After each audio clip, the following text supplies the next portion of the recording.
हर हर महादेव भक्तों, आज मैं आपको अमावस्या और पूर्णिमा दो बहनों की कथा सुनाने जा रही हूँ।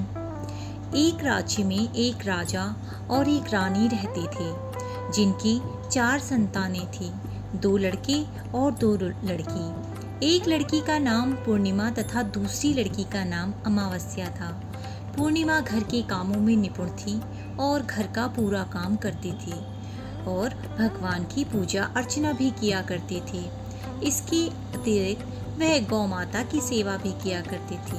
और उनकी दूसरी बहन अमावस्या ना ही घर का कोई काम करती थी, ना भगवान की पूजा अर्चना, ना ही गौ माता की सेवा, जबकि पूर्णिमा सर्वगुण संपन्न थी। फिर भी राजा और रानी अपने दोनों बेटों तथा पुत्री अमावस्या को ही प्यार किया करते थे और वह पूर्णिमा से प्यार नहीं करते थे, उनके साथ भेदभाव करते थे।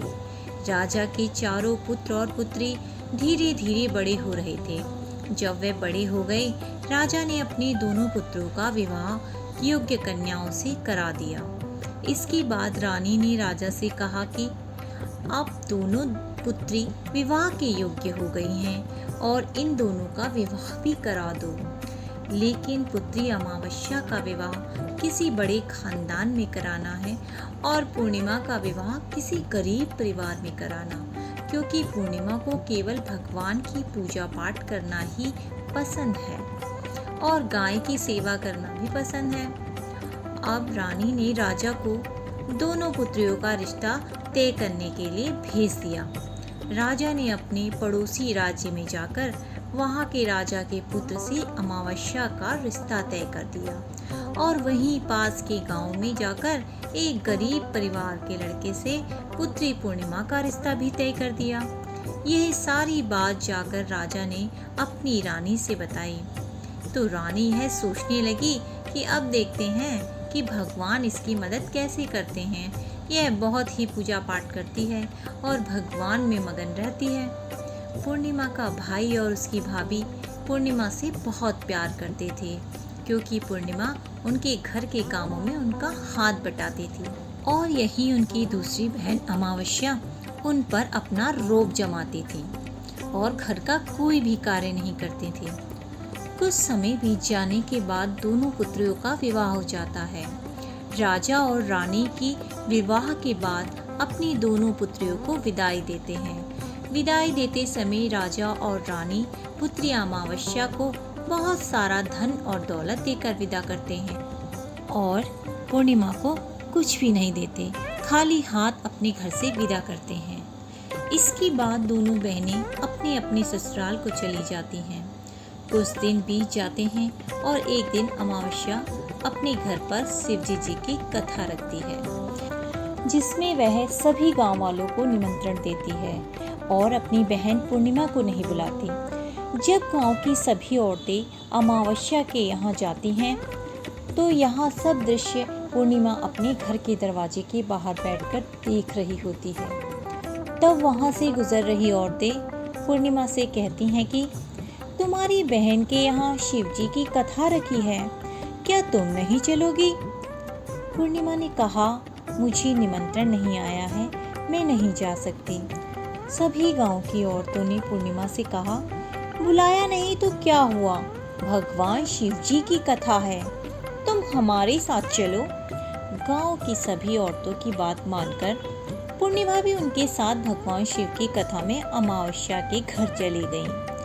जब अमावस्या की नज़र पूर्णिमा पर पड़ी तो वहाँ कहती है कि तुम यहाँ कैसे आ गई, मैंने तो तुम्हें बुलाया नहीं था।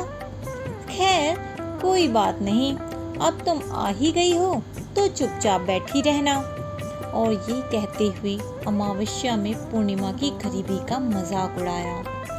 पूर्णिमा की आंखों में आंसू आ गए और रोते रोते मन ही मन में पूर्णिमा भगवान शिव से विनती करती है, हे भगवान, क्या पूजा पाठ करना गलत है? गौ माता की सेवा करना गलत है? आखिर मेरी गलती क्या है? आप मुझ पर अपनी कृपा दृष्टि कब बनाएंगे? पूर्णिमा बार बार भगवान शिव से यही कहती रहती। इतने में शिव कथा पूरी हो जाती है और अमावस्या भगवान का प्रसाद बांटने लगती है। वह सभी लोगों को प्रसाद देती है, लेकिन पूर्णिमा को वहाँ प्रसाद नहीं देती।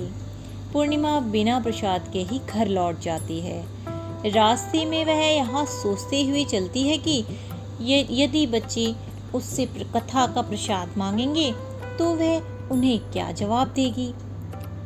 उसने सोचा था कि वह अपने मायके, अपने भाई और भौजाई के यहाँ जाएगी और वहाँ जाते हुए बच्चों के लिए कुछ लेकर जाएगी। ऐसा सोचते हुए वहाँ अपने घर वापस लौट आई। घर वापस लौट कर आने के बाद वह अपने पति और बच्चों से कहती है कि वह अपने मायके जा रही है। पति ने कहा ठीक है, और कुछ समय के बाद पूर्णिमा अपने मायके के लिए रवाना हो गई। चलती चलती रास्ते में एक चबूतरा आया जिस पर तुलसी का पौधा लगा था। उस चौथर पर एक बूढ़ी अम्मा बैठी हुई थी।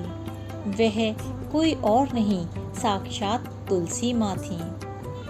उस बूढ़ी माता ने पूर्णिमा से कहा, बिटिया तुम कौन हो और कहाँ जा रही हो?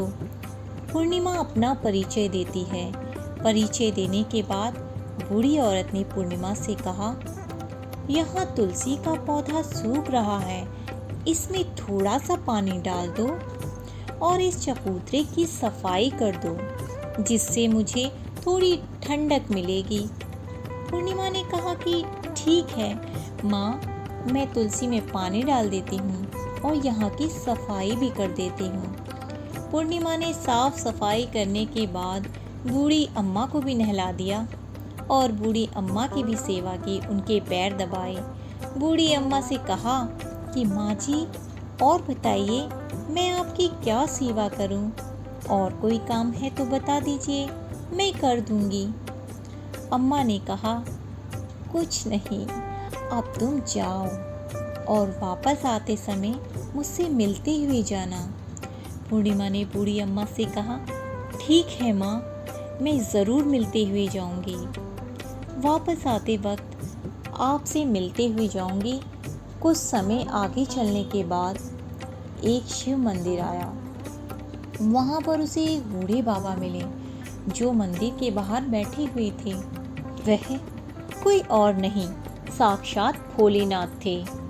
उन्होंने पूर्णिमा से कहा कि कहाँ जा रही हो बेटी, तुम कौन हो? तब पूर्णिमा ने अपना परिचय दिया। फिर उस बूढ़े बाबा ने पूर्णिमा से कहा, इस चबूतरे की और इस मंदिर की सफाई कर दो। तब पूर्णिमा ने मंदिर की और चबूतरे की साफ सफाई कर दी और वहाँ पर पूजा पाठ अर्चना भी की।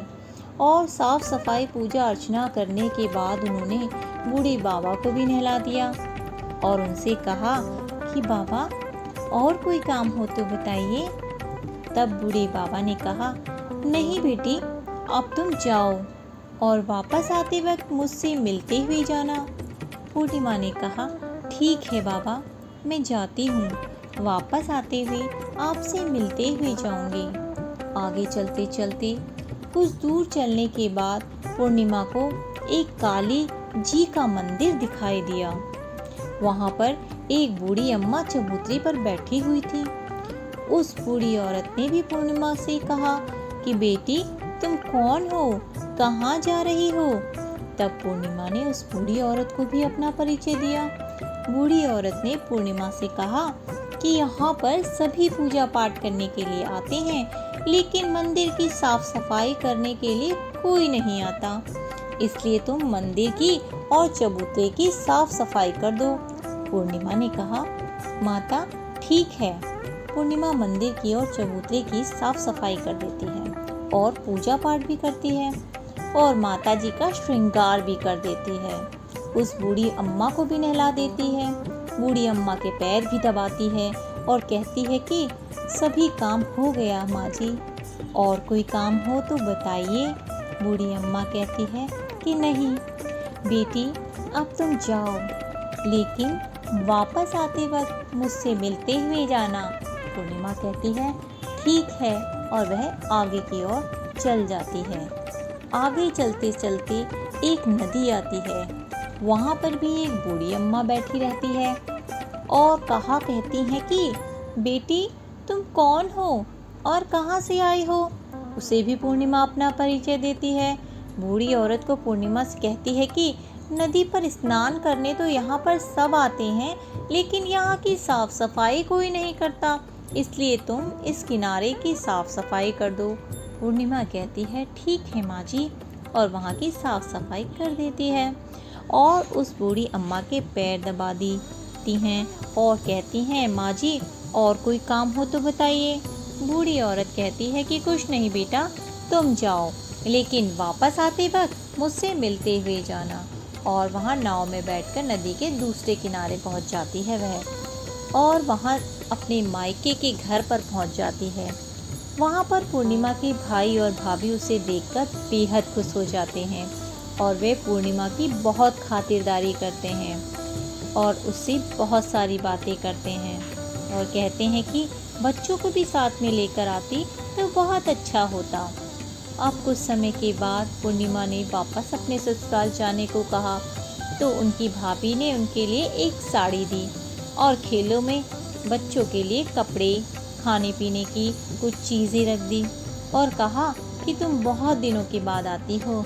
और पूर्णिमा की भाभी ने यह थैला पूर्णिमा के हाथ में थमा दिया और कहा कि जाओ और जल्दी वापस आना।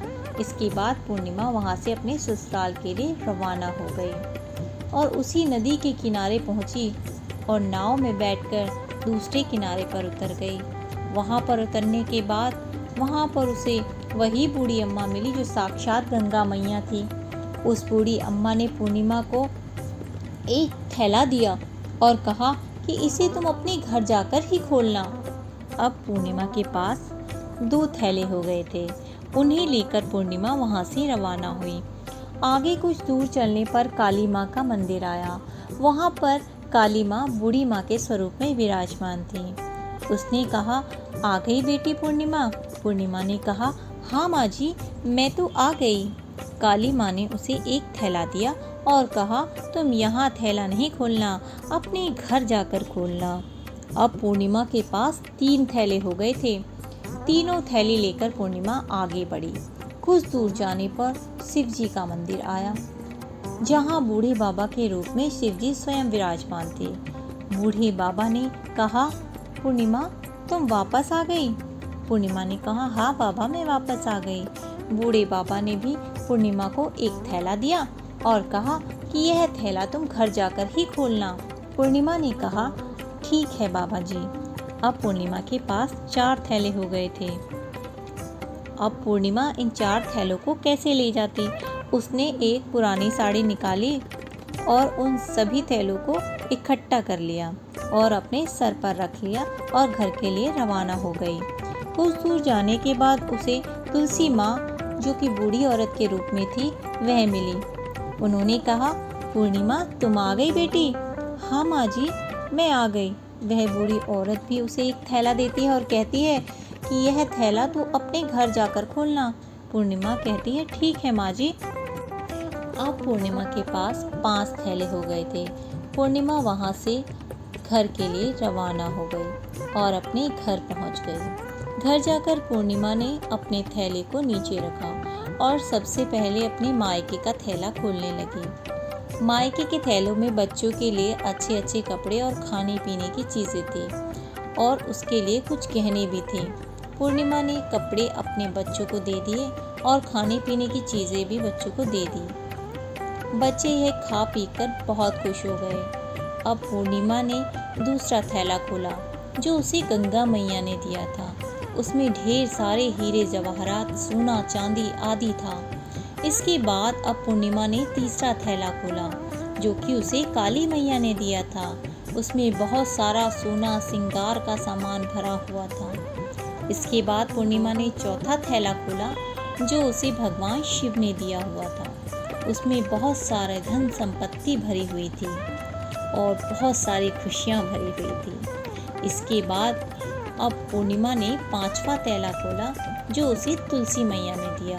उसमें चावल, दाल और 7 प्रकार की खाने पीने की चीज़ें भरी हुई थी। अब पूर्णिमा के घर में किसी भी चीज़ की कमी नहीं थी। उसका घर धन धान्य से भरा हुआ था और परिपूर्ण था। अब पूर्णिमा और उसका परिवार सुख में जीवन व्यतीत करने लगा। अब पूर्णिमा के मन में विचार आया, क्यों ना शिवजी जी की कथा कराई जाए और शिवजी जी की कथा में अपनी बहन को भी निमंत्रण दिया जाए। उसने घर घर जाकर गांव की सभी औरतों और अपनी बहन को भी शिवजी जी की कथा में अपने घर बुलाया। जब अमावस्या पूर्णिमा के घर शिवजी की कथा में आई तो उसने देखा कि पूर्णिमा के घर में किसी भी चीज़ की कोई कमी नहीं है।